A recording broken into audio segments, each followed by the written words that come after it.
Assalamualaikum warahmatullahi wabarakatuh. Shalom, salam sejahtera untuk kita semua. Om Swastiastu, Namo Buddhaya, salam kebajikan, Rahayu dan Kur Sumangeta. Podcast series 352 Sulawesi Selatan hadir lagi di tengah kita. Dalam seri ke-10 ini kita akan berbincang dengan Bupati Luwu Timur Dr. Andes Haji Budiman Hakim, Magister Pendidikan. Dan saat ini kita sudah tersambung dengan beliau langsung dari Kota Malili, Luwu Timur, sekitar 555 km dari studio Tribun Timur di Jalan Cendrawasih 430 Kota Makassar, Pak Bupati. Jadi kita sekarang ini berjarak sekitar hampir 555 kilo, Pak Bupati. Jarak 565 kilo. 565 kilo, tapi jarak 565 itu hanya jarak secara fisik saja, Pak Bupati. Karena hati kita selalu menyatu. Tribun Timur dengan Luwu Timur katanya sudah ditakdirkan untuk selalu bersama, Pak Bupati. Siap. Jauh di mata, dekat di hati. Siap. Tapi Pak Bupati, ini kita berbincang dalam rangka hari ulang tahun Sulawesi Selatan yang ke-352. Untuk mengisi ulang tahun Sulawesi Selatan ini, kita mencoba membahas Sulawesi Selatan dari kabupaten, kota, Pak Bupati. Dan kita mengangkat hal-hal yang menjadi inspirasi, menjadi kebanggaan Sulawesi Selatan dari kabupaten dalam 1 tahun terakhir ini. Dan kita menemukan di Luwu Timur banyak sekali inspirasi-inspirasi, banyak kebanggaan Sulawesi Selatan yang sesungguhnya dipersembahkan dari Kabupaten Luwu Timur. Salah satunya itu yang diluncurkan Pak Bupati, saya kira pada bulan Juli lalu, bulan Juli 2021 lalu, Inspiring Luwu Timur. Ini betul-betul menjadi hal yang patut menjadi inspirasi bagi daerah lain di Sulawesi Selatan khususnya dan mungkin di Indonesia pada umumnya. Tribuners, saya perkenalkan dulu bahwa Pak Dr. Andes Haji Budiman Hakim, Magister Pendidikan ini dalam 14 bulan 2 kali dilantik ya Pak Bupati oleh 2 gubernur Sulawesi Selatan. Beliau dilantik menjadi Wakil Gubernur Sulawesi Selatan pada 26 Februari 2020 oleh Gubernur Sulawesi Selatan Bapak Profesor Dr. Haji Nurdin Abdullah. Kemudian pada tanggal 5 April 2021 Pak Budiman Hakim dilantik menjadi Bupati Luwu Timur oleh PLT Gubernur Sulawesi Selatan Andi Sudirman Sulaiman. Jadi saya kira Pak Budiman ini orang pertama di Sulawesi Selatan yang dilantik menjadi kepala daerah dalam 14 bulan, 2 kali dalam 14 bulan oleh 2 gubernur berbeda di Sulawesi Selatan. Ini luar biasa. Ya, oke, Pak Budiman mungkin mau menyapa dulu tribuners kita Wijatul Luwu dimanapun berada. Tabe, silakan Pak Bupati sebelum kita lanjut. Terima kasih Pak Kamdi. Assalamualaikum warahmatullahi wabarakatuh. Waalaikumsalam warahmatullahi. Selamat siang, salam sejahtera untuk kita semua. Om Swastiastu. Namo Buddhaya, salam kebajikan, Rahayu. Untuk para pemirsa dimanapun berada, hari ini saya Bupati Luwu Timur akan bincang-bincang dengan Tribun Timur melalui podcast series HUT Sulawesi Selatan yang ke-353. Ya, itu mungkin Pak Kamdi, tentu saya apresiasi dan terima kasih atas kesempatan yang diberikan, bagaimana memberikan informasi-informasi yang mungkin masyarakat belum tahu atau tahu tapi setengah-setengah dari situasi dan kondisi di Timur secara keseluruhan. Mungkin itu saja. Terima kasih. Siap Pak Bupati. Sebelumnya juga saya mewakili Tribuners, mewakili kru Tribun Timur dan tribuntimur.com mengucapkan selamat kepada Pak Budiman atas pelantikannya sebagai Bupati Luwu Timur meskipun sudah berlangsung beberapa bulan yang lalu. Tapi Pak Budiman mungkin di awal ini kita membutuhkan gambaran secara umum mungkin dari Pak Budiman arah kebijakan Pak Budiman memimpin Luwu Timur ke depan ini seperti apa kira-kira Pak? Baik Pak, yang pertama tentu saya terima kasih nih. Saya bersama dengan almarhum Pak Usler Iya. berpasangan ya dan takdir berkehendak lain. Siap. Beliau pendahulu kita, untuk itu saya yang pertama tentu kita berdoa mudah-mudahan almarhum ini ditempatkan di tempat yang terbaik insya Allah Subhanahu wa Ta'ala. Saya tentu bersama beliau membangun beberapa komitmen-komitmen, termasuk di dalamnya bagaimana visi Luhut Timur yang berkelanjutan dan lebih maju berlandas nilai agama dan budaya. Itu yang kami gagas kemarin sebagai visi kami. Dan sebelumnya bahwa kami berdua adalah birokrat yang Allah takdirkan berpasangan di pilkada yang lalu. Saya pernah jadi guru dan pernah jadi guru di Makassar selama 9 tahun. Saya juga pernah jadi pelatih renang kurang lebih 17 tahun di Sulawesi Selatan. Ya, kemudian saya pindah ke Luhut Timur menjadi kepala bidang, kabak, dan beberapa kepala dinas saya tempati. Pernah jadi asisten 1, 2, staf ahli. Terakhir saya kepala Bapelitbang Bangda. Sebelum itu jadi calon wakil bupati kemarin. Tunggu dulu Pak Bupati, tunggu dulu. Sebelum kita lanjut, saya tertarik itu tadi pelatih renang itu Pak Bupati. Ya, jadi bagaimana itu? Saya dulu di Makassar, jadi saya ini alumni olahraga. S1, S2 saya memang dari IKIP. Jadi saya pelatih renang di Sulawesi Selatan, terakhir ikut mendampingi PON di Palembang. Saya ke Timur. Jadi Batu Angin tempat base saya menjadi pelatih renang Sulawesi Selatan. Ini tentu banyak mewarnai juga perjalanan karakter dan kepemimpinan saya sebagai ASN. Kenapa saya tanyakan itu Pak Bupati, kan baru-baru kita mengikuti PON 20 di Papua dan renang ini termasuk andalan Sulawesi Selatan kalau dari dulu ya Pak Bupati. Memang seperti itu waktu zaman Pak Budiman jadi pelatihnya, memang juga renang ini sudah menjadi andalan Sulawesi Selatan. Jadi renang itu menjadi dasar semua. Jadi kalau orang menjadi pemain polo air harus bisa berenang. Orang menjadi synchronized swimming itu harus bisa jadi perenang. Jadi beberapa atlet yang kemarin mendapatkan medali sebelumnya itu adalah waktu saya ikut di Palembang, itu mantan-mantan atlet renang yang berpindah menjadi perenang indah. Ya, kelihatannya seperti itu. Ya, kalau di event di zaman saya itu di event renang tidak, kalau di event kejurnas sama sekali bisa dapat medali. Ya, seperti itu. Ya, kalau pengalaman Pak Bupati sebagai pelatih renang dan mungkin juga atlet renang ya, adakah nilai-nilai dari situ yang bisa diimplementasikan dalam pemerintahan kita Pak Bupati atau sebagai pucuk pimpinan daerah sekarang? Jadi saya ini salah satu pelatih yang tidak pernah menjadi atlet renang. Jadi ini unik juga. Jadi saya tidak satu kali pun ikut bertanding, tapi saya bisa menjadi pelatih renang di Sulawesi Selatan. Tapi ada hal pelajaran penting bahwa kedisiplinan, menghargai waktu.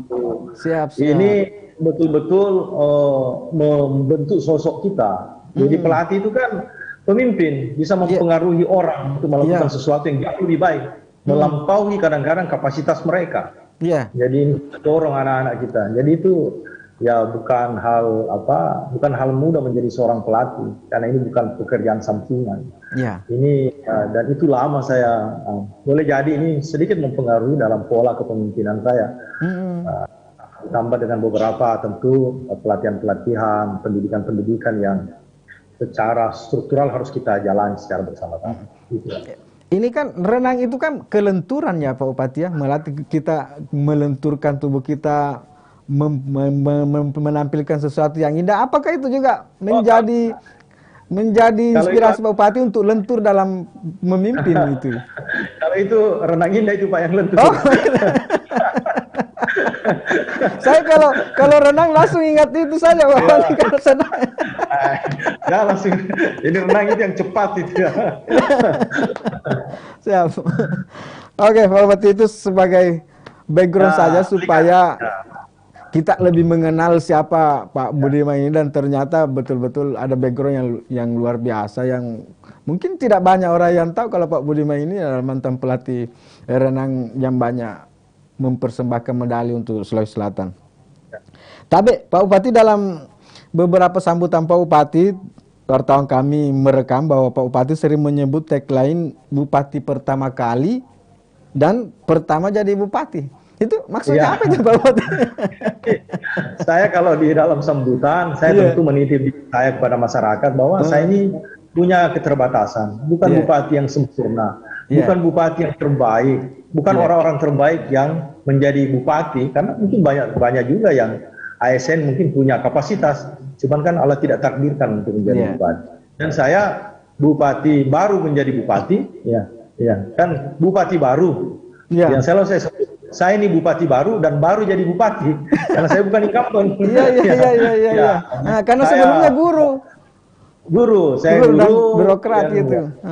Ya, pindah-pindah ke tempat itu. Jangan saya pikir memang di birokrasi ini kalau kita digeser-geser itu bagian daripada sesuatu yang baik. Betul. Ya, untuk memahami beberapa pekerjaan-pekerjaan. Kita bisa bayangkan kalau seperti saya ini yang bergandengan dengan tadinya incumbent, tiba-tiba kondisi kita tidak tahu, meninggal almarhum. Saya kalau tidak punya pengalaman birokrasi, tentu saya pasti gagap di dalam memimpin.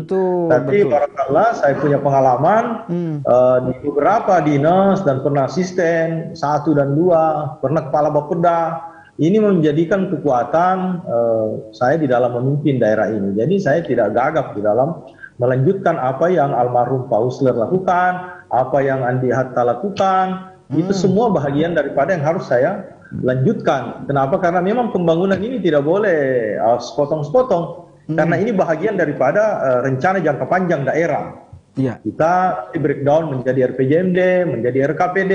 Ini semua. Kalau ini nanti tidak nyambung, kita tidak tahu ujungnya Luhut Timur seperti apa. Nah, inilah pentingnya kita memahami seluruh tahapan-tahapan perencanaan yang ada sehingga Luhut Timur bisa betul-betul terarah ke depan seperti apa pembangunan ini.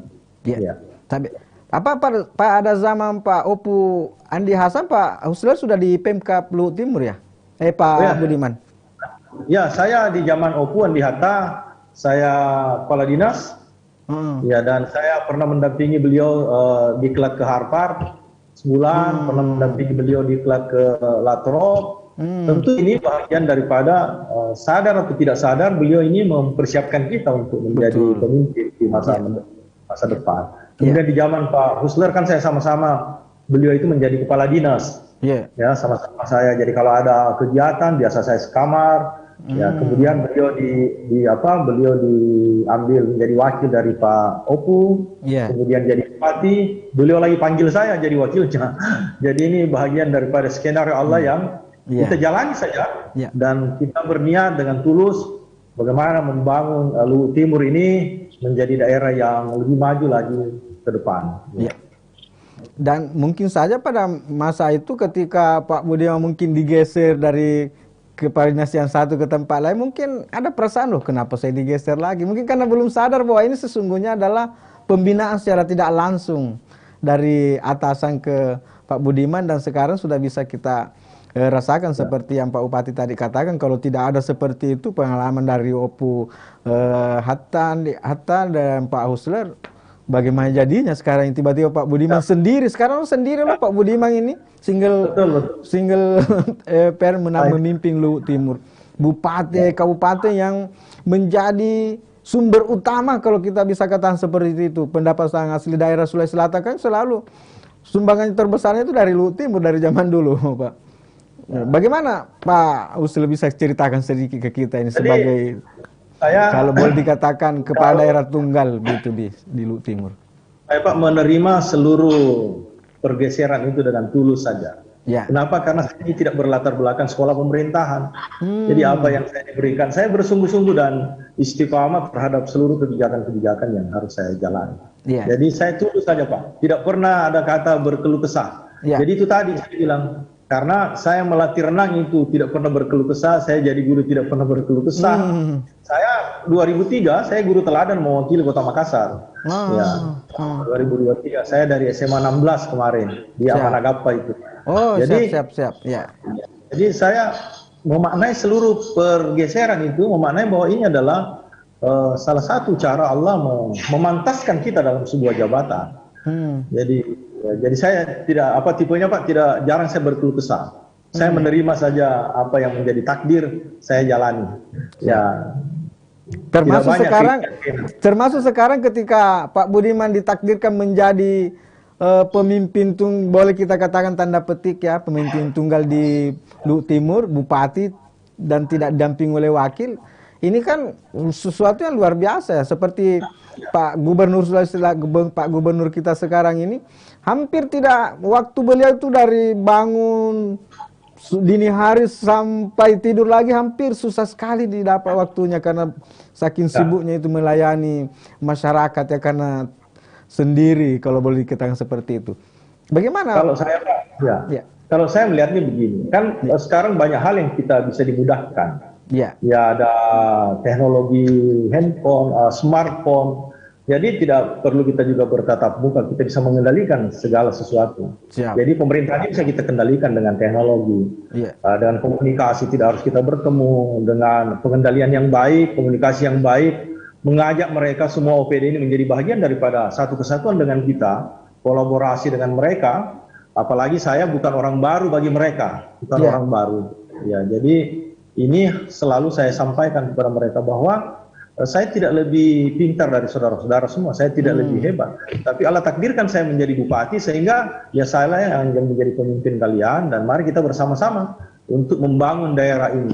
Kenapa? Karena kalau tidak demikian, ya saya bilang tidak boleh ada yang keluar dari sistem. Karena kalau ada yang keluar dari sistem akan terpental sendiri. Salah satu contoh, di awal saya menjadi bupati, saya menggagas yang namanya absensi online. Ya. Daripada saya marah-marah kalau mereka terlambat, saya bilang tidak perlu saya marah. Kita membangun sistem saja. Jadi kalau Anda terlambat, ada peraturan bupati yang sebelumnya sudah ada, saya tinggal teruskan dengan sistem yang ada sehingga ya kalau mereka terlambat, terpotong mereka punya tunjangan kinerja. Itu mereka tidak mau. Jadi kita membangun sistem saja.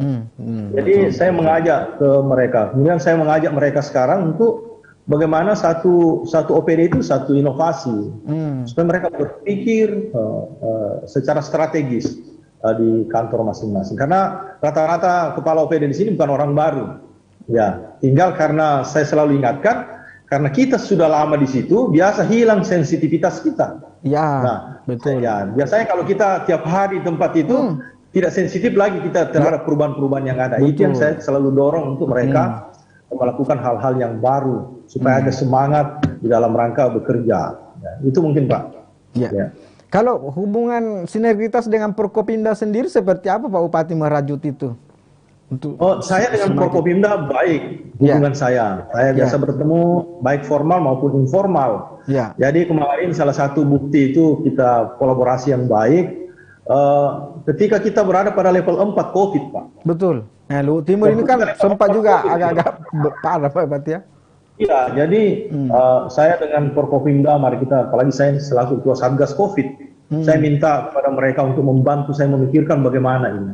Alhamdulillah dengan kerjasama kita ini, ya kita tidak membangun siapa lebih tinggi, kita sejajar. Saya bilang kita ini bersama-sama mengendalikan daerah ini. Hanya posisi kita yang berbeda. Saya selaku bupati, yang lain menjadi di kejaksaan, kemudian pengadilan, Kapolres, Dandim. Ini semua kita ajak untuk sama-sama. Alhamdulillah saat ini data kemarin 0 konfirmasi positif, 0 sembuh dan tidak ada kematian. Waduh. Yang bergejala sisa 8 orang. Dari level 4 itu bisa satu hari 120 orang positif.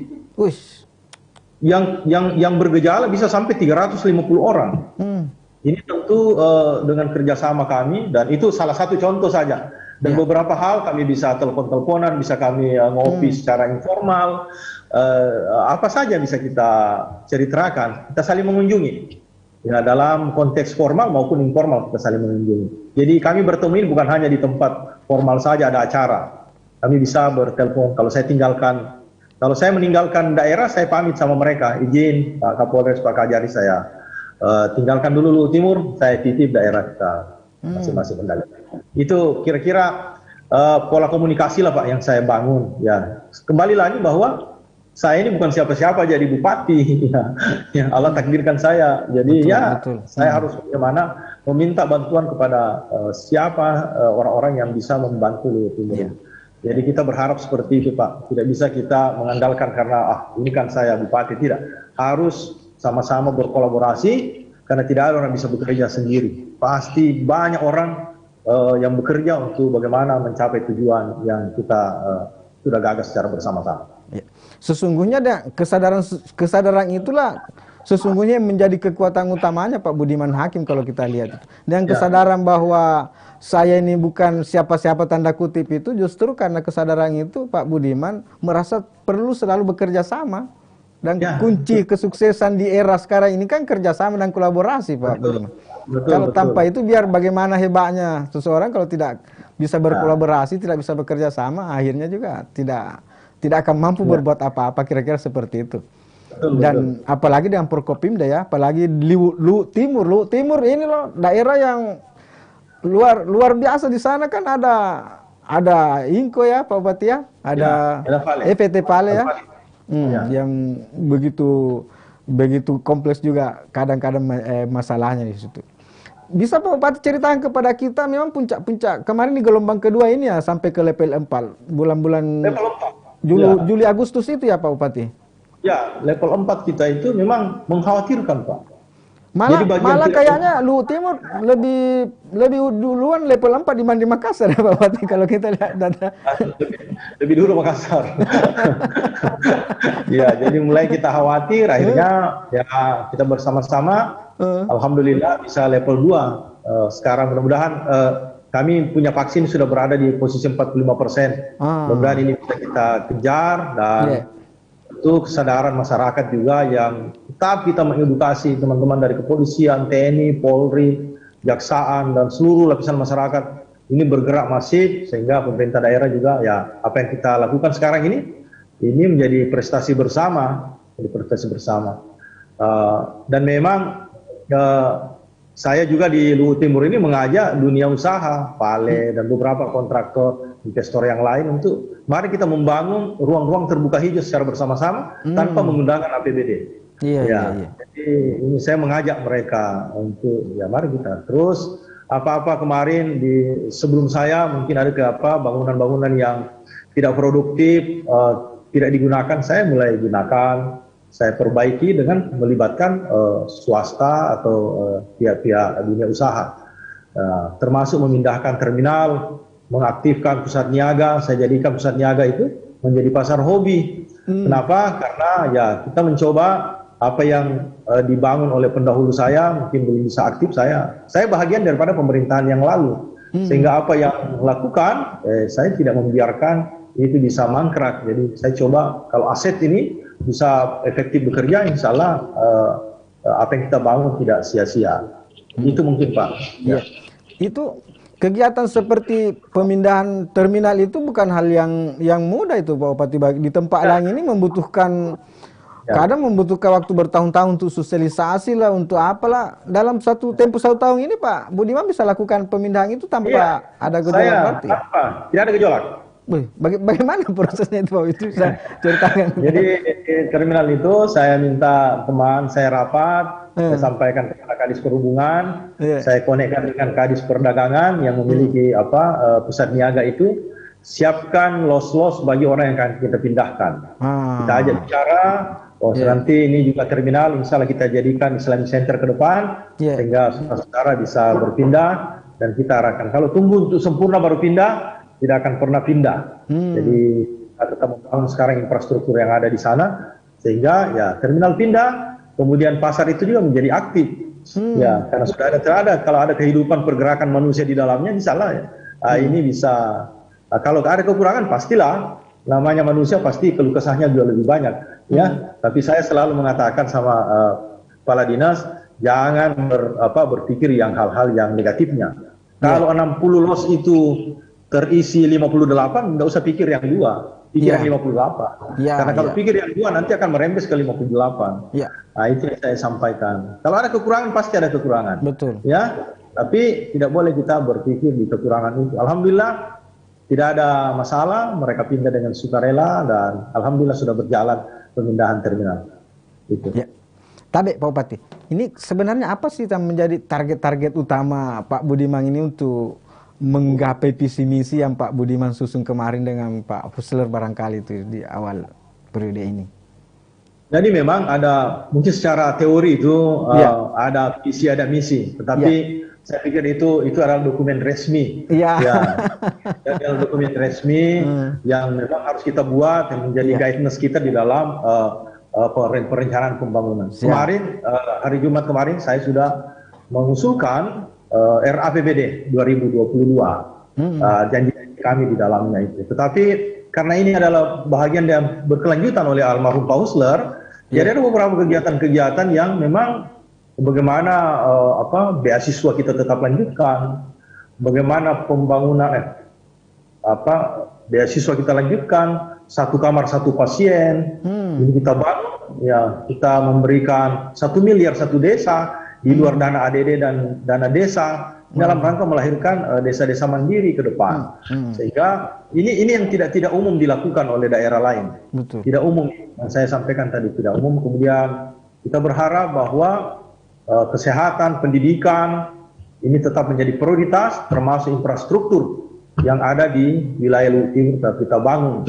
Nah, ada beberapa yang lalu itu, termasuk stadion yang mangkrak, misalnya saya tetap akan lanjutkan di 2022. Membangun Islamic Center yang sudah dijanjikan oleh pendahulu saya 2, saya akan bangun di terminal itu. Ya, kita sudah siapkan di KUA PPS dan anggarannya sudah ada. Mudah-mudahan ini nanti di pembahasan mendapatkan persetujuan. Nah, secara dokumen tentu ada sasaran, ada tujuan seperti itu. Tetapi yang saya mau sampaikan adalah bagaimana ide gagasan itu lahir dari pemikiran-pemikiran original kami berdua. Ya, sehingga ini bisa kita lakukan secara bersama-sama. Yang Pak Bupati maksud tidak umum mungkin bagi daerah lain itu, apakah penyaluran 1 miliar 1 desa itu ya tadi yang Pak Bupati maksud? Itu tidak umum karena setahu saya tidak ada daerah yang kan kalau dana desa, alokasi dana desa itu kan selama ini ada. Dan itu merata di seluruh Indonesia malah. Kami memberikan bantuan keuangan khusus 1 miliar 1 desa. Bagaimana nanti di 1 miliar itu juga akan membantu pencapaian visi kami. Salah satu contoh di dalamnya adalah bagaimana Luhut Timur terang itu bisa dicapai. Sehingga di dalam 1 miliar itu mereka, desa-desa itu bisa beli lampu jalan. Kalau 124 desa membeli lampu jalan 10 sampai 20 saja, maka apakah desa itu tidak terang? Bagaimana Pak Bupati memastikan bahwa dana 1 miliar dari pemerintah kabupaten itu tidak tumpang tindih dengan dari yang ADD itu? Jadi kita buat kebijakannya, ada peraturan bupati kita buat. Kemudian mereka buat proposal. Kemudian ada tim verifikasi. Jadi semua tidak akan pernah duplikasi. Kenapa? Karena ini sumbernya jelas. Nanti kita buatkan timnya. Ini bisa kita kendalikan dengan baik. Jadi tidak ada lagi desa yang tidak nanti mendapatkan dana infrastruktur, karena mereka bisa membangun di situ. Kan selama ini yang terjadi karena uang tidak cukup, tidak terjadi pemerataan. Betul. Ya. Nah, jadi kita paling tidak 60% itu sudah bisa membangun, ada jalan tani, ada jalan produksi, bisa bangun dinas, ya. Nah, ini sudah bisa, sehingga semua desa mendapatkan porsi. Nanti keadilannya kita lihat lewat SKPD. Ini baru pemerataan. Nah, betul. Jadi nanti hasil musrembang, hasil apa, termasuk pokok-pokok pikiran DPR akan menyatu di dalam rangka bagaimana aspek keadilan yang didapatkan oleh masing-masing desa dan wilayah. Saya pikir itu Pak. Apa dampak dari kebijakan itu yang Pak Bupati bisa lihat sekarang di desa-desa kita di Luhut Timur? Jadi ini karena belum berjalan di 2022 Pak. Ya karena ini kan masih visi misi yang lalu ini. Karena ini sisa di 2021 ini adalah kan pembahasan 2020. Berarti RPJMD di zaman Pak almarhum Pak Husler dan Pak Irwan. Nah, efektif berjalan di 2022. Tetapi ada hal yang bisa kita lakukan di perubahan-perubahan anggaran 2021 itu, kita menyiapkan perencanaan, kita menyiapkan persiapan kebijakan-kebijakannya, sehingga betul-betul ketika 2022 itu bisa berjalan secara efektif. Siap. Sekarang kita bicara soal city brand ini Pak Bupati. Jadi bukan cuma dana 1M itu yang khusus ada di Luhut. Ini city brand ini seperti apa sih sebenarnya ini yang Pak Bupati inginkan dari program ini? Jadi sebenarnya ini slogan ya. Jadi energi untuk menyatukan persepsi. Ya. Jadi kalau kita buatkan satu momen ya, ada beberapa program mungkin bisa menjadi hambar, menjadi biasa-biasa saja ya. Jadi kita mau ada brand yang boleh jadi yang 1 miliar satu desa itu kalau dia tidak di brand dengan baik, ya tidak bisa menginspirasi yang lain. Ada beberapa program beasiswa, kemudian 1 miliar satu pasien satu kamar, kemudian bagaimana membangun partisipasi publik dalam membangun RTH, ruang terbuka hijau, dan beberapa program-program pemerintah ke depan yang harus kita kerjasamakan dengan pihak swasta. Ini kalau kita tidak buatkan satu slogan, energi, penyatuan persepsi, dan semangat agar semua elemen bersinergi bergotong royong menciptakan inovasi yang mampu menginspirasi dan berdampak luas kepada masyarakat. Kira-kira seperti itu. Jadi kita tidak mau ini tidak terbrand dengan baik apa-apa yang kita lakukan, Pak. Ya, seperti itu, Pak. Sumber inspirasi Pak Bupati mungkin Pak Usler dulu sempat komunikasi, sempat diskusi sebelum melahirkan. Apakah ini Pak Bupati Pak Budiman sempat diskusikan city brand ini dengan almarhum atau murni dari Pak Budiman? Saya dengan almarhum itu cerita karena kami ini adalah birokrat yang bersahabat, saling memahami potensi. Jadi saya cerita serius itu. Jadi saya memang ditugasi oleh almarhum itu membuat ini visi misi. Saya ditugasi untuk itu. Dan kami berkomunikasi dengan tim ahli untuk tidak apa-apa saya sebut orangnya kalau tim ahli itu. Ya, tidak apa-apa ya saya sebut nama. Tidak apa-apa. Saya diminta untuk berkomunikasi dengan, ketika itu saya kepala Bapelitbangda, dengan Pak Khalid Mustafa, Dr. Khalid Mustafa, dan Dr. Muhli Supri. Jadi saya itu saya bertiga dulu mengkomunikasikan ide-ide beliau, ide Pak Husler, ide saya, kemudian setelah itu saya presentasi ke tim yang lain. Jadi ketika saya cerita serius sekali dengan almarhum, dia hanya mengatakan kepada saya, nanti tugas kamu adalah mengurus pemerintahan. Kamu nanti ini sebagai wakil, kamu ngurus pemerintahan ini dengan kompetensi yang kau miliki. Saya berharap kamu bisa mengendalikan pemerintahan yang ada. Jadi nanti beliau itu karena di periode kedua dia akan secara umum dia akan mengendalikan. Tapi memang saya difokuskan untuk. Jadi apa yang saya lakukan sekarang ini adalah bahagian daripada amanah beliau. Amanah beliau yang harus saya, ya namanya amanah harus saya jalankan dengan baik. Ya. Jadi itu kira-kira, dan ada timnya ini yang saya, tim yang kemarin meng-guidance kita waktu debat. Waktu kami debat, kami punya mentor, dan mentor itu kita bersama-sama bagaimana mengemas dan mencari nama inspiring ini. Jadi seluruh program yang kita lakukan harus bisa menginspirasi orang lain. Boleh jadi hari ini juga podcast ini menjadi inspirasi bagi orang lain. Betul. Boleh jadi Pak, ini Tribun Timur bisa menginspirasi bersama dengan Luhut Timur. Apalagi saya ini Pak, tidak umum juga. Saya bukan politisi, saya tidak sekolah pemerintahan. Ya, saya seorang guru yang berpindah-pindah menjadi birokrat. Kemudian orang tua saya hanya seorang kepala desa. Jadi ini semua mudah-mudahan yang dengar, yang berkeinginan menjadi pemimpin, ya banyak bertawakal kepada Allah Subhanahu Wa Taala. Itu karena ya semua kalau Allah takdirkan Allah mudahkan. Betul, iya betul. Ya, saya berprinsipnya begitu. Kalau Allah takdirkan saya, Allah mudahkan segala urusan itu. Ya. Karena tidak mungkin Allah memberikan beban yang tidak bisa kita pikul. Ya, karena kalau kita pemimpin tidak punya landasan spiritual, bisa kita stres. Landasan spiritual ini harus kita, makanya kita memilih budaya dan agama ini menjadi satu landasan dalam membangun Luhut Timur. Kita tahu Luhut Timur ini daerah yang majemuk, daerah yang sangat potensial. Betul. Ya, ini tambang ini, Luhut Timur ini, Vale ini sudah 53 tahun berada di Luhut Timur. Menguasai pertambangan 70.000 hektar. Belum panjang pantainya juga 117 km. Belum luas lahannya, ya luas lahan tambak ini 13.000 hektar, 27.000 hektar itu padi, belumlah ada yang 5.000 hektar, kemudian kelapa sawit yang sekitar 14 sampai 15.000 hektar, kakao juga seperti itu, ada Mars. Ini potensi semua ada laut, dan tidak ada daerah seperti Luwu Timur di Sulawesi Selatan yang memiliki 5 danau. Ya. Ini menjadi potensi besar. Dan kita tahu persis bahwa hulu hilir sungai yang ada di Luwu Timur ini, tempat 3 pembangkit listrik Pale itu, hulu dan hilirnya berada di satu kabupaten.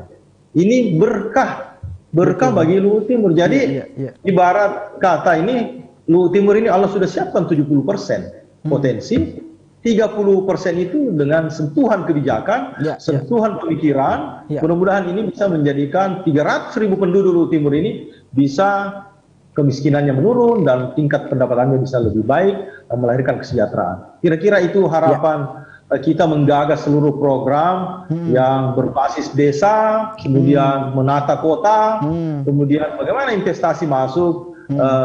Kami menyiapkan investasi secara ramah dengan menghadirkan pelayanan satu pintu, kemudahan bertemu pengambil kebijakan. Saya ini Pak salah satu bupati yang tidak susah ditemui dan tidak susah ditelepon. Kenapa ya? Karena kita ada masalah, nanti kita mau ditelepon sudah tidak ada yang telepon kita. Betul. Ada masalah kita mau tanda tangan sudah tidak laku tanda tangan. Betul, itu yang banyak itu Pak. Itu yang sering membuat itu. Tapi dengan kata city brand sendiri ini kan seperti yang Pak Bupati singgung tadi. Ini kan sebenarnya mendengar, membaca city brand Luwu Timur itu kan orang akan terpandu. Pemikiran kita akan terpandu sendiri ke Luwu Timur itu. Sebenarnya isinya kan belakangan Pak ya, seperti Pak Bupati. Yang penting anunya dulu. Sesuatu yang membuat orang tertarik dulu.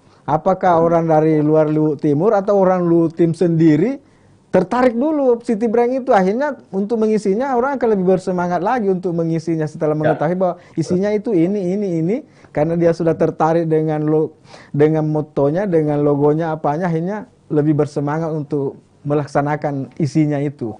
Begitukah yang Pak Bupati harapkan dari city brand itu atau ada yang lain mungkin? Tepat sekali Pak, kan kemarin itu baru kita soft launching. Jadi kita soft launching ini kita lihat reaksi. Kita soft launching. Tanggal 10 November nanti berdepatan Hari Pahlawan, kita akan grand launching. Grand launching secara besar, Luwu Timur Inspiring ini kita grand launching. Tolong di Tribun Timur diundang dong Pak, tanggal 10 November nanti. Bisa. Kita juga mau jadi saksi sejarah ini. Jadi kita buatkan nanti hari Senin ini tim saya akan presentase seperti apa model grand launching itu kita akan tempatkan di GOR. Kami punya GOR, kenapa? Karena ini masih pandemi. Tadinya kita mau di lapangan terbuka, tapi karena pandemi kita tetap harus protokol kesehatan. Nanti selebihnya kita virtual. Dan ada beberapa nanti di situ akan kita launching. Termasuk Vale akan terlibat di dalamnya. Ada beberapa yang kita bisa bicarakan. Di situ nanti juga kami akan launching Luwu Timur Berbagi. Berbagi. Jadi teman-teman sekarang ini OPD ini di hari Jumat itu ada gerakan berbagi. Saya bilang gerakan berbagi ini semua agama menganjurkan. Karena apa? Boleh jadi ini asbab hidayah, asbab berkah Allah turunkan kalau kita banyak berbagi. Jadi saya juga mencoba mengundahkan juga jam olahraga itu di hari Rabu. Mungkin tidak umum, tapi saya bicara dengan teman-teman kita olahraga di hari Rabu. Dan Jumat itu kita jadikan Jumat berkah. Tidak ada lagi teman-teman saya Muslim pakai baju kos pergi salat Jumat. Kan aneh selama ini Pak Bupati, hari Jumat dijadikan hari olahraga. Akhirnya hari Jumat pejabat-pejabat kita berkeliaran dengan baju-baju olahraga, baju-baju kos. Cepat sekali itu Pak Bupati. Dipindahkan ke hari Rabu, hari Jumat fokus hari Jumat berkah, hari ibadah. Olahraga di hari Rabu itu setelah olahraga mereka ganti baju, tetap kerja. Hari Jumat itu di pagi mereka setelah absen, di hari Kamis itu mereka sudah persiapkan apa mereka mau bagi. Dan ini saya bilang walaupun sedikit tapi kita harus istiqamah untuk melakukan itu semua. Kemudian setiap tanggal 10 bulan berjalan kami pakai baju adat. Setiap tanggal 10 bulan berjalan itu banyak pakai baju sekali adat. Inspirasi dari Luwu Timur ini Pak. Jadi setiap tanggal 10 di bulan itu semua ASN di Luwu Timur pakai baju adat. Pakai baju adat, baju adat Nusantara apapun silakan gunakan. Ini sebagai wujud paling tidak dengan visi berlandas nilai agama dan budaya, ya paling tidak sudah ada pakaian. Dan saya minta sama teman-teman yang bergerak itu, coba jangan sampai ada dalam rangka melihat ini ada asimilasi budaya dan pakaian, bisa ada satu gagasan yang muncul, nanti akan lahir satu pakaian yang cocok ciri khasnya dengan Luwu Timur. Saya mau seperti itu. Jadi sementara itu saya mungkin sampaikan bagi Pak Bupati itu hal sederhana, tapi dampaknya itu luar biasa itu Pak Bupati. Dengan pakai baju adat, penyewaan baju adat itu akan hidup, akan berkembang di masyarakat kita. Padahal hanya dan satu bisa ini, rupanya teman-teman saya ini ada menimbulkan keceriaan. Keceriaan karena mereka keluar dari suasana yang lain. Ya, jadi setiap tanggal 10 itu sebelum mereka kerja foto-foto dulu di depan, karena mereka akan mengabadikan baju adat. Ada juga yang merasa jadi pengantin baru lagi Pak Bupati. Jadi saya bilang sama teman-teman, kalau ada yang mau pengantin ASN, pilihlah tanggal 10. Supaya banyak pengantarnya. Pakai baju adat semua yang datang, tidak perlu sewa sewa yang penjemput tamu, tinggal panggil semuanya, sudah ada baju adat. Ini sudah ada yang buktikan Pak Bupati. Saya belum dapat, tapi saya sarankan begitu. Kalau ada yang dapat jodoh, ya bolehlah dicoba. Pak Bupati, ayo ke Lutim. Apa sesungguhnya yang Pak Bupati harapkan dari tagline itu? Jadi Luwu Timur ini karena dia jauh Pak, jauh 150, harus ada yang berbeda. Ya, jadi boleh jadi kita mengajak orang untuk ke Lutim. Boleh jadi kami di sini melihat Danau Matano, Danau Towoti, Danau Mahalon itu hal biasa. Karena hampir setiap hari kita lihat. Tapi bagi orang yang baru datang sekali, kalau selfie di situ foto-foto, seperti mereka di luar negeri. Iya. Nah ini lokasi tambang ada, lokasi ini lautnya juga bagus, ada pulau Bulu Poloeng, ada sungai-sungainya yang bagus, ada air terjun, Mata Buntu, dan ada beberapa daerah-daerah destinasi yang penting untuk kita kunjungi. Paling tidak bagi orang yang tidak pernah melihat lokasi tambang nikel, ya bisa datang di sini. Ada satu pabrik yang sudah 50 tahun lebih berada di timur.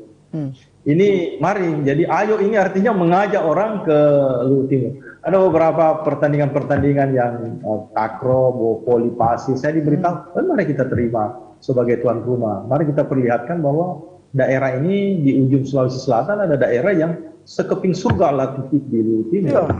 Nah, itu. Jadi yang kita 70% sumber daya alamnya sudah tersedia, tinggal disentuh 30% sumber daya manusia akan mensejahterakan masyarakat. Tentu 30% itu ada Tribun Timur di dalamnya. Siap. Senang sekali Pak Jos dengar itu Pak Bupati. Berdiri lompat-lompat dia. Pak Bupati mau ajak Tribun Timur. Saya dulu mendampingi almarhum ke Tribun Timur. Siap. Saya hadir di situ ya. Di Luwu Timur itu kan ada festival Danau Matano Pak Bupati yang selalu kita nantikan tiap tahun. Ya. Adakah kebijakan nanti Pak Bupati untuk festival itu nanti ke depan kira-kira seperti apa? Jadi memang di dalam visi kami ada festival budaya.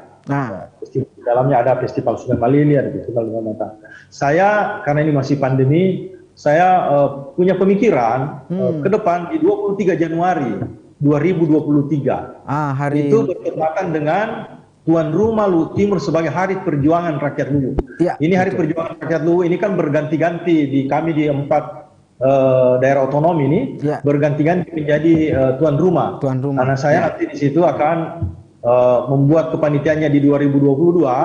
Ada beberapa, kalau pandemi berakhir, ada beberapa event besar akan kita lakukan. Jadi bukan hanya upacara, ya momen itu akan kita jadikan menjadi momen yang besar. Ada festival budaya, ada temu di ide saya Pak. Ada temu para tokoh Tanah Luwu, ada temu para saudagar Tanah Luwu. Mudah-mudahan ini bisa terlaksana dan saya berharap nanti di 2022 saya akan lakukan rapat pembentukan panitia. Jadi panitianya nanti hari ulang tahun Luwu Timur di 3 Mei dan setelah itu kita persiapkan nanti di 2023 sebagai tuan rumah Hari Perjuangan Rakyat Luwu. Yang selama ini kita lakukan adalah upacara. Setelah itu saya mau ada dampak dari acara itu. Nah, bukan hanya dampak budaya, dampak sosial, dan dampak ekonomi yang harus kita gagas di setiap event besar yang harus kita lakukan. Nah ini tentu saya berharap dunia usaha untuk kita bersama-sama, tidak harus pakai APBD, kita harus melibatkan orang-orang dunia usaha untuk secara bersama-sama yang berada di Luwu Timur ini karena kita menjadi tuan rumah. 23 Januari itu ya Pak Bupati. Hari perlawanan rakyat Luwu itu 23 Januari ya?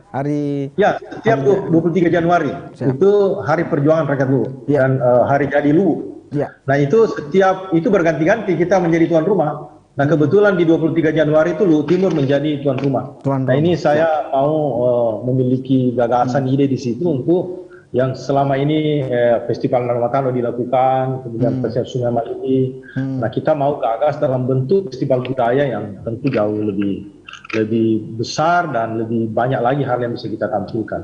Ini kita melibatkan semua pegiat seni untuk kita, pegiat budaya, para tokoh-tokoh untuk kita bersama-sama. Kira-kira seperti apa nanti kita lakukan. Ya. Tapi kalau tidak salah Danau Motano itu kan danau terdalam di dunia Pak Bupati ya? Di Asia. Di Asia. Ya. Jadi memang hampir 600 meter Pak itu. Dan konon di sana itu ada spesies yang memang hanya di situ yang ada, tidak ada di tempat lain. Banyak endemik. Ya. Endemik. Ya banyak hal. Makanya kami juga hampir lupa kita buat tim juga dalam rangka mewujudkan geopark. Geopark. Jadi sementara ini timnya menyiapkan dokumen-dokumen. Mudah-mudahan ya di era kepemimpinan saya ini bisa lahir geopark Motano Geopark. Terus di Vale juga sementara akan membuat Sawer Gading Park ya. Sawer Gading Park akan dibuat oleh Vale sebagai komitmen kita bersama untuk membangun ada Sawer Gading Park, ada Nurseri. Ini juga nanti akan menjadi satu destinasi Pak. Bukan hanya wisata, ini wisata pendidikan. Ya, wisata pendidikan dan wisata alam yang Vale akan membuat dalam waktu dekat. Kalau misalnya Pak Bupati di tempat lain kan seperti di Bone sudah bangun patung Arupalaka, kalau di Baru sudah ada patung Colik Pujie. Apakah di Lutim tidak berpikiran untuk bangun patung Sawer Gading di sana atau Sawer Gading terlalu jauh, masih susah termanifestasi dalam bentuk patung ya Pak Bupati? Atau bagaimana menurut Pak itu? Saya mengajak Vale. Kemarin saya mengajak untuk dia di antara kantor bupati ini dengan rumah jabatan ada lingkaran kurang lebih 4 hektar. Bundaran. Jadi itu saya minta sekarang Vale sementara desain dan sudah uji tanah untuk membuat namanya Bundaran Batara Guru. Jadi itu nanti di Bandaran Batara Guru itu ada 5 lingkaran dan ada 1 tugu besar yang bisa menceritakan tentang Luwu Timur. Jadi ada lingkaran geopark, ada lingkaran mining, ada amphitheater, dan ini mudah-mudahan di 4 hektar ini semua kita serahkan kepada Vale untuk melahirkan itu, menciptakan membangun. Pemerintah menerima manfaat bersama masyarakat. Setelah mereka bangun, kami akan pelihara. Jadi ini komitmen kami dengan manajemen PT Vale, Ibu Febri, dan mereka sudah kemarin kita groundbreaking bersama-sama. Mudah-mudahan dalam waktu tidak terlalu lama ini bisa segera dilakukan. Jadi itu di antara rumah jabatan dan kantor bupati ya Pak Bupati nanti itu hamparan itu. Jadi kalau Bapak ke Luwu Timur ini rumah jabatan bupati itu berhadapan dengan kantor bupati. Ya, berhadapan. Jadi kira-kira ya kalau di Canberra itu kan parlemen dan parlemen dengan TNI. Nah, ini dalam konteks kecil Luwu Timur ya ada situasi begitu kalau kita biasa seperti itu. Ini mimpi pendahulu kami nih. Saya ini kan melanjutkan saja apa yang mereka gagas dan ini kita berharap ini tidak terputus karena kalau dia terputus idenya ini nanti arah pembangunannya tidak jelas ke depan. Betul. Kita dalam bingkai nasional, kita dalam bingkai rencana pembangunan jangka panjang Luwu Timur sampai 2025, itu nanti kita selesaikan di era saya ini, di akhir RPJP. Nanti lagi akan dibuat lagi rencana pembangunan jangka panjang 25 tahun ke depan lagi. Kita berharap di usia 18 tahun Luwu Timur ini banyak capaian-capaian yang harus kita perlihatkan kepada masyarakat. Tapi sekali lagi saya mau katakan bahwa kesadaran-kesadaran seperti inilah sesungguhnya menjadi kekuatan Pak Budiman Hakim. Kesadaran bahwa saya ini harus melanjutkan pendahulu saya, pembangunan di Luting harus berkesinambungan. Inilah sesungguhnya kekuatan itu. Kan banyak kan di tempat lain kita bisa melihat bahwa tidak seperti ini. Jadi ini juga hal yang luar biasa menurut saya dari Pak Budiman Hakim ini, kesadaran-kesadaran seperti itu. Ya, saya kasih contoh. Ya. Jadi saya masuk, ada Nurseri. Nurseri ini kan tempat pembibitan. Ya. Yang selama ini tidak berfungsi, saya fungsikan. Ya. Contoh kecil, kantin PKK, saya fungsikan. Saya ajak orang-orang swasta, ayo bantu saya ini. Kita mau fungsikan. Pusat niaga kita fungsikan. Insya Allah stadion yang belum jadi ini saya akan lanjutkan. Kemudian ide gagasan kemarin terkait dengan Islamic Center saya tetap lanjutkan.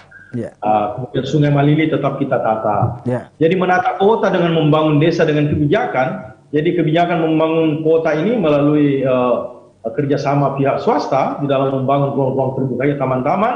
Kemudian membangun desa melalui program 1 miliar 1 desa. Jadi bukan hanya diomongkan tetapi diwujudkan dalam bentuk kebijakan. Jadi membangun desa ini melalui kebijakan penganggaran 1 miliar, tambahan bantuan keuangan khusus, dan menata kota ini melalui kebijakan beberapa perusahaan-perusahaan swasta kita ajak secara bersama-sama. Silakan melihat mana taman yang Anda mau bangun, silakan tulis nama perusahaan Anda sebagai legacy bagi sebuah investasi yang ada. Jadi ini saya mendorong seperti itu. Mudah-mudahan ini mimpi-mimpi masyarakat melalui saya ini bisa terwujud dengan baik lah. Tentu saya bukan bupati sempurna juga, bukan saya, tapi saya mencoba untuk bagaimana mengajak seluruh orang di Lutimur. Saya biasa katakan sama masyarakat, seandainya saya diberi tongkat ajaib, saya bisa tongkat saya turunkan dan Lutimur menjadi jauh lebih baik lagi. saya cerita seperti itu. Tapi itu kan bisa tercapai dengan kolaborasi, dengan kerjasama, dengan kesadaran. Nah, semua itu bisa saya tercapai, Pak Bupati, ya, dengan komitmen, dengan kolaborasi, dengan kerjasama, dan sekali lagi dengan semangat, dengan bingkai city brand Lutimur itu. Semuanya itu bukan hal mustahil untuk terwujud. Ya. Tapi Pak Bupati, masih pernahkah Pak Bupati jalan-jalan ke SMA 16 Makassar setelah dilantik? Atau ada komunikasi dengan... Setelah saya dilantik ini tidak pernah. Tapi kalau dengan atlet-atlet renang biasa saya berkomunikasi. Saya masih ada di grup-grup mereka itu. Saya masih berada, ya kalau saya bertemu dengan mereka, keluar dari pekerjaan rutinitas saya, terus bercerita dengan mereka tentang bagaimana mereka bahagian daripada sejarah perjalanan hidup saya, Pak. Termasuk di SMA 16, saya mendapatkan tempat-tempat kerja yang semua. Siapa-siapa di sana yang kalau boleh kami tahu, yang kalau boleh kita katakan sahabat Pak Budiman di SMA 16 mungkin yang banyak teman diskusi kita. Saya kan berteman baik dengan semua orang, Pak. Jadi di situ ya kepala sekolah saya ada Pak Mustafa Said, dan ada Pak Sultan Sija, ada Pak Masud, sudah ada yang meninggal katanya, dan ada beberapa teman-teman. Saya guru olahraga kemarin di sana 9 tahun, Pak. Jadi ya banyak hal yang saya dapatkan sebagai, karena tidak mungkin saya berada pada posisi sekarang ini kalau saya tidak punya pengalaman-pengalaman yang baik di organisasi-organisasi yang saya tempati. Jadi lingkungan-lingkungan positif itulah yang mendorong kita untuk jauh lebih baik. Kalau SMA-nya Pak Bupati dulu di mana? Saya TK, SMP, SMA di Malili, Pak. Oh. Saya di Lutimur, Pak. Ya, seandainya ada perguruan tinggi di Lutimur, mungkin saya tidak ke Makassar juga. Dengan dulu ya jauh sekali, Pak. Kita berangkatnya jam 2 malam, jam 2 siang, tiba di Makassar subuh. Kalau sekarang ini kita bisa berangkat malam, tiba subuh. Karena jadi TK sampai SMA di Malili, karena terpanggil untuk menjadi guru, akhirnya ke Makassar untuk kuliah di IKIP. Karena di Malili belum ada IKIP. Saya waktu itu kan saya memang hobi olahraga, jadi saya carilah sekolah yang sesuai dengan kemampuan dan bakat saya. Jadi saya masuklah di jurusan olahraga. Saya tidak mengalami kendala. Setelah itu tadinya saya berpikir kalau saya masuk ke pelatihan ini saya jadi pelatih. Tadinya berharap jadi pelatih bola, saya jadi pelatih renang, Pak. Selalu ada hal yang berbeda di dalam hidup saya ini. Saya Oh hobi jadi bola, jadi awalnya, pelatih. awalnya Pak Budiman mau jadi pelatih bola. Saya rencana begitu, pikiran saya. Saya jadi pelatih renang. Ya, seperti itulah. Tidak Untung pernah bukan renang saya indah Pak. Jadi kalau pelatih renang indah, waduh banyak. Iya, iya. Eh, Jadi ya, seperti itu. Iya. Tapi Pak Budiman, kita sudah di penghujung ini. Kita apa harapan-harapan Pak Budiman dalam rangka ulang tahun Sulawesi Selatan ke 352 ini? Mungkin ada yang Pak Budiman harapkan? Nah, jadi memang kita berharap bahwa Sulawesi Selatan yang di dalamnya ada Luhut Timur yang luas wilayahnya 11% dari luas Sulawesi Selatan menjadi penopang sumber daya alam yang besar bagi Sulawesi Selatan. Harapannya adalah insya secara bersama-sama kita berharap Sulawesi Selatan jauh lebih baik lagi, lebih maju lagi ke depan sehingga Luhut Timur ada di dalamnya. Harapan itu tentu tidak muluk-muluk. Kenapa? Karena Sulawesi Selatan di tangan Bapak Pelaksana Tugas Gubernur bisa lihat dalam penanganan COVID dan komunikasi kita berkolaborasi dengan kami juga dan bersyukur kita biasa berkolaborasi dengan baik. Harapan itu tentu semoga di HUT Sulawesi Selatan ke-352 ini dengan temanya Sipakat Tahu ya, Sulawesi menjadi provinsi yang maju, unggul ya, dari provinsi serta kolaborasi dan kabupaten kota yang terbangun selama ini dapat terus dilanjutkan demi mewujudkan kesejahteraan masyarakat. Ya. Itu saja mungkin Pak harapan kami selaku Bupati. Ya. Tapi Pak Bupati, sebelum kita akhiri ya, ini ada banyak sekali komentar di line Facebook kami dan ini ada seratusan ini yang menonton langsung kita sekarang ini. Pak Bupati, ada beberapa komentar ini yang menarik untuk saya bacakan. Jailani, makasih doanya semua. Jadi Jailani berterima kasih dan berharap doa dari seluruh Tribuners untuk Pak Budiman semoga sukses, dan tentu saja doa dan doa kita bersama untuk almarhum Pak Torik Kusler, semoga beliau mendapatkan tempat yang terbaik di sisi Allah Subhanahu wa taala. Ini ada juga Pak Ros Alwi, Pak Sabri Billy, Pak Irhami binti Jarir, Pak Azal Pasudi, Pak Taruna Asatu, Ahmad Iqbal, Luhut Timur Inspiring, Hamka Ahmad, Nadia Asad, Alhamdulillah Luhut Timur semakin maju, Pak Tommy, Masya Allah Jumat berbagi semoga berkah untuk Luhut Inspiring, dari tertarik dengan Jumat berkah itu. Ada Ruli Heriawan, Asdar, luar biasa. Ini banyak sekali komentar ini Pak Bupati. Ini menunjukkan bahwa banyak yang peduli dengan kita, banyak peduli dengan Luhut Timur. Tapi terakhir sekali Pak Bupati, bagaimana pola komunikasi Pak Budiman dengan petinggi-petinggi di Pale sebenarnya Pak Bupati? Ini kan biasa juga jadi masalah itu Pak. Ya, ya. Jadi saya ini punya pengalaman berkomunikasi dengan baik dengan Pale. Saya hampir 7 tahun jadi kepala dinas tenaga kerja. Ya. Jadi di awal saya masuk, saya mencoba memikirkan hal-hal apa yang perlu saya komunikasikan secara formal. Maka saya menyurat secara formal ke Pale dengan 11 poin isu strategis. Mungkin Pak ini. Jadi itu pola komunikasi formal saya. Setelah itu lahirlah beberapa komunikasi yang kita gagas secara bersama-sama. Kenapa? Karena Pale ini merupakan perusahaan yang sangat strategis bagi bukan hanya bagi Luhut Timur, bagi Sulawesi Selatan, dan bagi Republik ini. Sehingga ada hal saya tidak sampaikan secara lisan, tetapi saya formalkan dalam bentuk surat sehingga apa yang kita komunikasikan bisa terukur dengan baik. Nah, saya dengan manajemen Pale tidak ada halangan di dalam berkomunikasi. Kami bisa melalui WhatsApp, kami bisa bertelepon jika ada hal-hal yang perlu kita komunikasikan. Dan tentu Pale dengan 53 tahun ini bukan waktu yang singkat. Itu artinya apa? Hubungan yang baik antara Pale, pemerintah dan masyarakat itu terjalin sebenarnya. Tentu di dalam hubungan itu ada hal-hal yang perlu dikomunikasikan, ya itu hal yang biasa.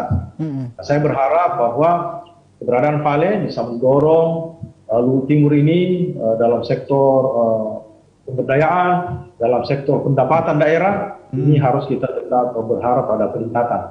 Itu saja mungkin Pak. Jadi ada apa dalam program Vale, program pemberdayaannya kita bersinergi karena itu 38 desa di wilayah pemberdayaan Vale. Jadi kita bisa bayangkan Pak, kalau 38 desa itu ada Vale, ada dana 1 miliar satu desa, ada ADD dan ada dana desa. Ini kalau dikelola dengan baik, misalnya akan melahirkan kesejahteraan bagi masyarakat. Ya. Tentu pola komunikasi saya baik Pak, kalau dengan manajemen Vale. Ya. Atau dengan siapa saja sebenarnya saya komunikasi dengan baik. Ya. Sudah kelihatan Pak. Kelihatan sekali. Ini baru pertama kali ini kita komunikasi langsung meskipun berjarak 560 km. Tapi ada kehangatan antara saya merasa hangat dekat sekali dengan Pak Budiman sekarang ini meskipun kita terpaut jarak begitu jauh.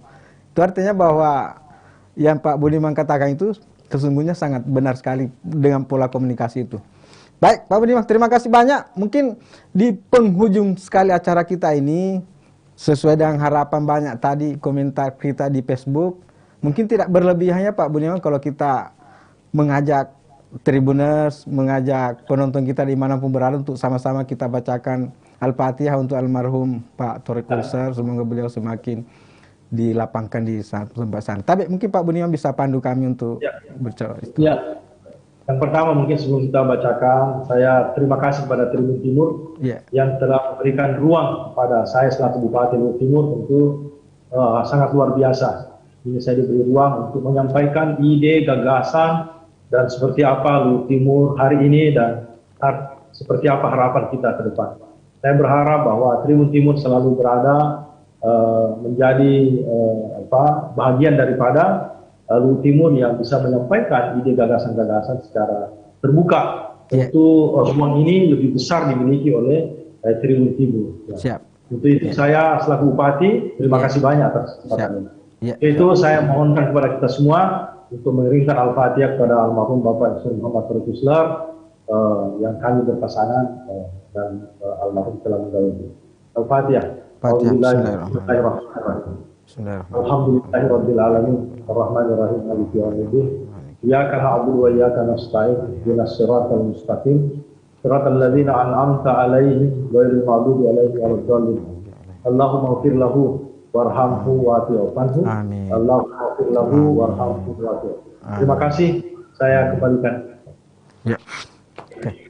Terima kasih banyak. Demikian Tribuners perbincangan podcast series 352 Sulsel di seri ke-10 ini dengan tema utama City Brand Luhut Timur Inspiring bersama Dr. Andes Haji Budiman Hakim MPD Bupati Luhut Timur, dan semoga perbincangan kita ini benar-benar menjadi inspirasi bagi kita semua dan menjadi inspirasi kita dalam membangun daerah kita masing-masing untuk lebih banyak dan lebih maju lagi untuk kesejahteraan masyarakat. Terima kasih banyak Pak Budiman.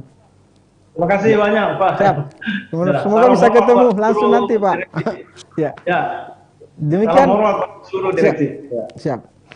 Oke, demikian Tribuners, lebih dan kurangnya mohon dimaafkan. Billahi taufiq wal hidayah, minallahil musta'an wa alaihi tiklam, fastabiqul khairat. Assalamualaikum warahmatullahi wabarakatuh.